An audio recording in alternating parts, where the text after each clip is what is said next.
Rayo ভাইকানোর সাথে draw করার পরে লিগ টেবিলে আমরা 2 নম্বরে ছিলাম, রিয়াল মাদ্রিদ ছিল 1 নম্বরে। অ্যাথলেটিকো মাদ্রিদের সাথে রিয়াল মাদ্রিদের সেই লজ্জাজনক হারের পরে আর রিয়াল সোসিয়েদাদের সাথে জিতার পরে আমরা এখন টপ অফ দ্য টেবিল। যদিও এখন সবেমাত্র লিগ শুরু হয়েছে, কিন্তু আমাদের যে স্থানটা আছে সেই স্থানটাতে আমরা আবার পৌঁছাইতে পারছি, এটাই আনন্দের বিষয়। রিয়াল মাদ্রিদ অ্যাথলেটিকো মাদ্রিদের সাথে হারছে, আপনি এটা হারা বলতে পারেন না, এটা একদম লজ্জাজনক হারা বলতে পারেন আপনি। অ্যাথলেটিকো মাদ্রিদের কোচ সিমেওনে তরমুজ ব্যবসায়ী বইলা যে পরিমাণ পচান মাদ্রিদ ফ্যানরা পচাইছিল, আই থিঙ্ক এই 5টা তরমুজের ব্যথা মাদ্রিদের সহ্য করতে কষ্ট হবে। তবে হ্যাঁ, তাদের কাছে ব্যথার মলম একটা অবশ্যই আছে, উই হ্যাভ 15 ইউসিএল। ওই 15 ইউসিএল তে চোখের পানি মুইছায় এখন আপাতত বসে থাকতে হবে, কারণ জাবি আলোনসো আসার পরে যারা বলতেছিলেন ইটস জাবি বল, এখন জাবি অন্যরকম একটা প্ল্যান করতেছে, মাদ্রিদরে নিয়ে অন্য একটা লেভেলে চলে যাবে। তাদের জানায় রাখে যে মাদ্রিদ লাস্ট যে 2টা বড় দলের সাথে খেলছে, পিএসজি এবং অ্যাথলেটিকো মাদ্রিদ, 2 জায়গায় মোটামুটি ভালোভাবেই হারছে। হ্যাঁ, সামনে এখনো অনেক বড় ম্যাচ আছে, ইউসিএল এর ম্যাচ আছে। তো হ্যাঁ, দেখা যাক সেই জায়গা থেকে কিরকম ফলাফল আলোনসো বের করে নিয়ে আসে। এবং আই থিঙ্ক আলোনসোর হয়তো সেই ক্যাপাবিলিটি আছে, লেভারকুসেনের সাথে সে যা করে আসছে। কিন্তু এটা রিয়াল মাদ্রিদ, এই রিয়াল মাদ্রিদের নামের একটা চাপ আছে, সেই চাপটা বহন করাও একটা কঠিন বিষয়। হ্যাঁ, এজ এ বার্সেলোনা ফ্যান যদি বাদ দেয়, আমি এজ এ ফুটবল ফ্যান আমি চাই মাদ্রিদ ভালো কিছু করুক, আমাদের সাথে ভালো একটা ফাইট দিয়ে, কারণ একতরফা খেলা আমরা খেলতে চাই না। সামনে আমাদের এল ক্লাসিকো আছে, আমরা চাই আমাদের অপোনেন্ট একটু শক্তিশালী হয়ে আসুক, যেন জিতার যে স্বাদটা আছে সেই স্বাদটা আমরা পাই। দুর্বলকে পরাস্ত করে সে জায়গায় কোনো স্বাদ বা সুখ পাওয়া যায় না। আর যদি অ্যাথলেটিকো আলভারেজের নিয়ে বলি, আর্জেন্টাইনদের দুঃখ মাদ্রিদের কপাল থেকে যাইতেছে না। লিওনেল মেসির পরে এখন শুরু করছে আরেক আর্জেন্টাইন, জুলিয়ান আলভারেজ।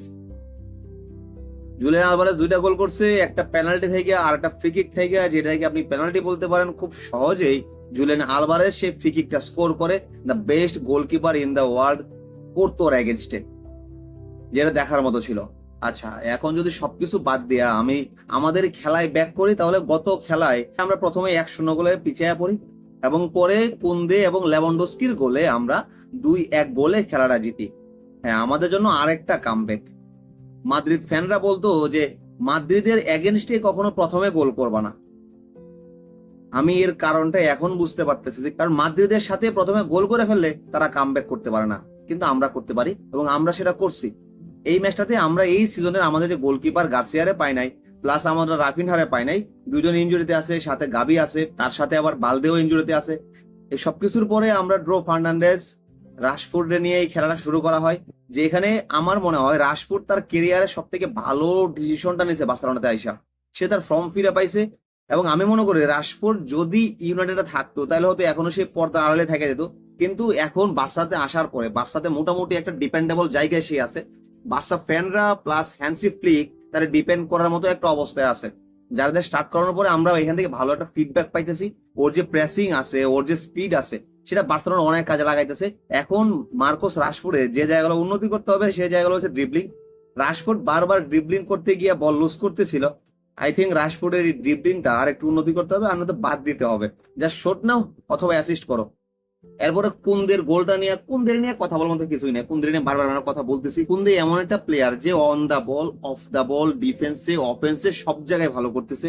এবং কুন্দে ওই দিন বলতেছে যে আমরা এখন সেট পিসে ভালো করতেছি, কারণ আমাদের কাছে এখন 2টা বেস্ট কর্নার কিক নেওয়ার মতো প্লেয়ার আছে যারা মোটামুটি ভালো সেট পিস নেয়। আর রনি বারদাজগি আছে, প্লাস এদিকে রাশফোর্ড আছে, যাদের কাছ থেকে ভালো একটা সেট পিস আমরা দেখতেছি। এবং কালকে যে সেট পিস গুলো পাইছে মোটামুটি ভয়ঙ্কর ছিল, এখান থেকে একটা কাজে লাগছে আমাদের জন্য। লেভানডস্কি বুড়া নিয়ে যদি কথা বলি, লেভানডস্কি এই বয়সে আইসে বার্সার মতো একটা ক্লাবে বা ইউরোপিয়ান টপ 5 লিগের একটা ক্লাবে এরকম ফিডব্যাক দেওয়া, যেটা মুখের কথা না। আপনি যা চিন্তা করেন, লেভানডস্কি যদি ওর প্রাইম টাইমে আমাদের বার্সেলোনাতে আসতো, তাহলে আমার মনে হয় লেভানডস্কি অন্যরকম একটা ইতিহাস লিখতো। এরপর যদি কথা বলি লামিন ইয়ামালটা নিয়ে, লামিন ইয়ামাল ইনজুরি থেকে ফিরে আসে 56 মিনিটের দিকে মাঠে উঠছিল এবং 57তম মিনিটে একটা অ্যাসিস্ট, মানে একদম ইনস্ট্যান্ট ইম্প্যাক্ট যে জিনিসটা আছে এটা কালকে দেখাইছে। যে এই জিনিসটা বোঝাইছে যে ইয়ামাল মাঠে ওঠার পরে আমাদের গেমটা কিরকম চেঞ্জ হয়ে যায়, কিরকম ফাস্ট ফরওয়ার্ড হয়ে যায়। আপনি যদি মাঠের বাহিরের কথা বলেন, তাহলে মাঠের বাহিরের ইয়ামাল এবং মাঠের ভিতরের ইয়ামালের মাঝে অনেকটাই পার্থক্য আছে। এবং এই বয়সে এসে এরকম একটা ব্যালেন্স মেনটেন করা খুবই কঠিন বিষয়, যে মাঠের বাইরে এত কন্ট্রোভার্সির পরেও মাঠের ভিতরে এসে এত ভালো একটা পারফরমেন্স দেওয়া। লাস্টলি আমরা কথা বলতে পারি পেদ্রিকে নিয়ে। গত ম্যাচটাতে গোল করছে কুন্দে এবং লেভানডস্কি, কিন্তু ম্যান অফ দ্য ম্যাচ হয়েছে পেদ্রি। আপনি এতটুকুতেই বুঝতে পারতেছেন যে কতটুকু অতিমানবীয় পারফরমেন্স করার পরে গোল অ্যাসিস্ট ছাড়া একটা player man of the match হয়। আমি এবং আমরা বারবার বলে আসতেছি পেদ্রি এই জেনারেশনের one of the best midfielder এবার, ওয়ান অফ দ্য না, দ্য বেস্ট মিডফিল্ডার এবার। পেদ্রির সাথে আমরা জাবি ইনিয়েস্তার উদাহরণটা বারবারই দেই যে পেদ্রি এর মতো, পেদ্রি ওর মতো, কিন্তু আসলে কথাটা অন্যরকম। আসলে কথাটা এরকম না, পেদ্রি পেদ্রির মতোই, পেদ্রি শুকতারার মতোই জল। কিছুদিনের মধ্যে হয়তোবা এই পেদ্রিকেও মেসির মতো একটা ভিন গ্রহের প্রাণী বলে ডাকা শুরু করবে মানুষজন, যে কিভাবে সম্ভব এই কাজগুলা করা। এই কুলার্সদের পরের যে জেনারেশনটা আছে ওরা হয়তোবা মেসিরে মিস করবে, হয়তোবা জাবি এবং ইনিয়েস্তারে মিস করবে, কিন্তু এই জায়গায় আসার বিষয় হইতেছে তারা একজন পেদ্রি গঞ্জালেস পাবে, যারে দেখাও পুরো ফুটবলের স্বাদ মিটানো সম্ভব, যারে দেখা উপভোগ করা যাবে জীবনভর। এই ছিল গত ম্যাচ নিয়ে কথাবার্তা, গত খেলা নিয়ে কথাবার্তা। আমরা যদি এখন কথা বলি আমাদের যে নেক্সট ইউসিএল এর ম্যাচটা আছে পিএসজির বিপক্ষে, যেটা আগামী বুধবার রাত 1টায় আমরা দেখতে পাবো, সেই ম্যাচটাতে আমরা মিস করবো কারে কারে? জোয়ান গার্সিয়ারে আমরা পাবো না, রাফিনহারে আমরা পাবো না, বালদেরে আমরা পাবো না, গাবিরে আমরা পাবো না। এই প্লেয়ার গুলা ছাড়া আমাদের পেজের সাথে ইউসিএল এর ম্যাচ খেলতে হবে।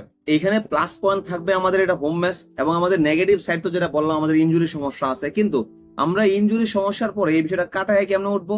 আমাদের জোয়ান গার্সিয়ার জায়গায় আমাদের গোলকিপিং এ থাকবে সেজনি। সেজনি গোলপুষে থাকাটা কতটুকু ভরসা সম্পন্ন সেটা আমরা জানি, কারণ গত সিজনটা আমাদের সেজনিটা দিয়ে খুবই ভালো কাটছে, এবং সেজনি আমাদের গত সিজনে যে সাপোর্টটা দিছে, যে ফিডব্যাকটা দিছে, সেটা অসাধারণ ছিল, সেটা টপ নচ ছিল।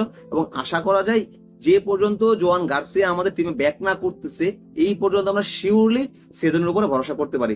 এবং গত ম্যাচের পরে সেজনি বলতেছিল যে আমি দলের সুযোগ পাইছি, আমি ভালো খেলছি, আমরা জিতছি, কিন্তু আমাদের মনে একটা কষ্ট আছে যে জোয়ান গার্সিয়া টিমে নাই, আমি চাই সে খুব দ্রুত চলে আসুক, সে আমাদের গোলপোস্টের নিচে রক্ষা কবচ। আপনি এখান থেকে বুঝতে পারেন একজন লোকের মাইন্ড কতটুকু ভালো হইলে, কতটুকু পজিটিভ হলে এরকম চিন্তা ভাবনা করতে পারে।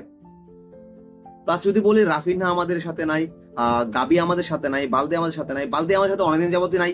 প্লাস রাফিনহা সদ্য ইনজুরিতে পড়ছে। আমাদের কাছে রাশফোর্ড আছে, আমাদের কাছে ফেরান টোরেস আছে, আমাদের কাছে লেভানডস্কি আছে, আমাদের কাছে ফার্মিন লোপেজ আছে, আমাদের কাছে ডিয়ং আছে।